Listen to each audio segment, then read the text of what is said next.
श्रेणियों से संबंधित प्रश्नावली 5.2 कराएंगे।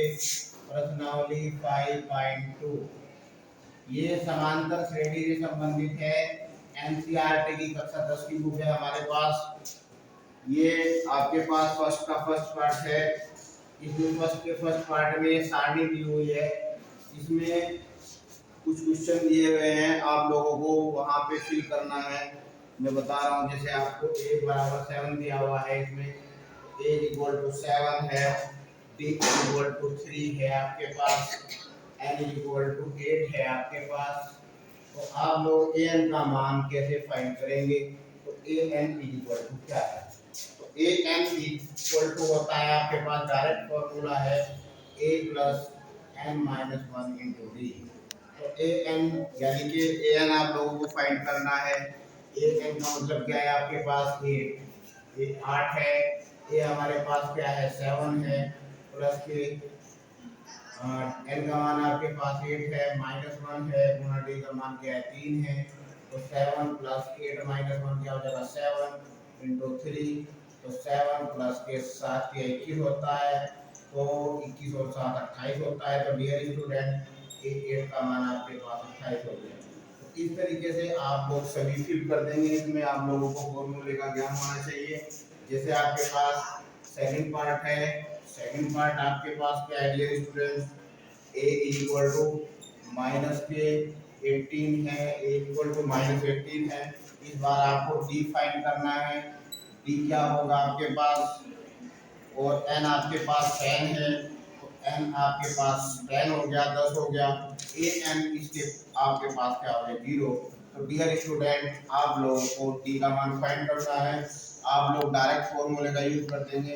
a n is equal to a plus n minus 1 into D.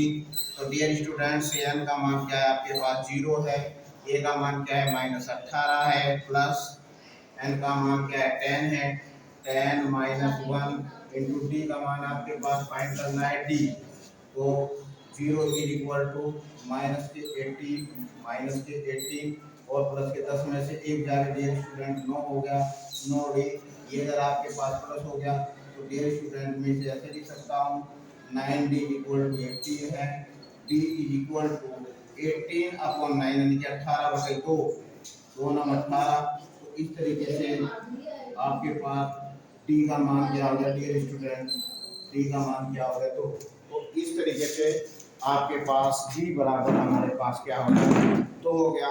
इसी प्रकार आप लोग ये सारे क्वेश्चन कर सकते हैं डियर स्टूडेंट। जैसे दूसरे का फर्स्ट पार्ट है, दूसरे का फर्स्ट पार्ट क्या है? आपके पास एपी दी हुई है।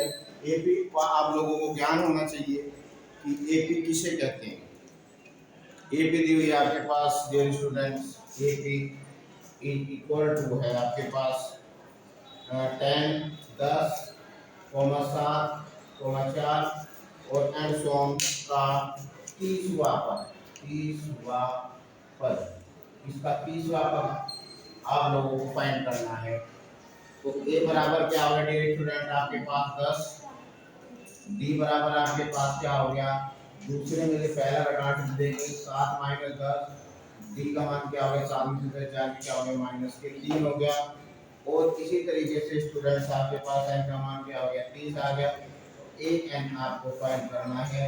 तो an क्या होगा? तो an is equal to a plus n minus 1 into d. तो a आपके पास n का मान क्या है? 30। तो a 30 is equal to a का मान क्या है आपके पास? 10 और 30 में से एक जाके क्या होगा आपके पास? 30 माइनस 1 गुणा डी। डी आपके पास क्या है? माइनस के 3। तो 10 प्लस 30 में से एक जाके क्या होगा? 32 माइनस गुणा 3, माइनस गुणा माइनस होता है प्लस, 10 प्लस गुणा माइनस माइनस 3 हम 27 के साथ काफी लगे 2 3 19 2 8। तो 80 इज इक्वल टू माइनस के 77। तो डियर स्टूडेंट, आई होप आप लोग समझ गए होंगे। तो यदि आपको वीडियो अच्छी लगी तो आप लोग इसे लाइक करें। Thank you.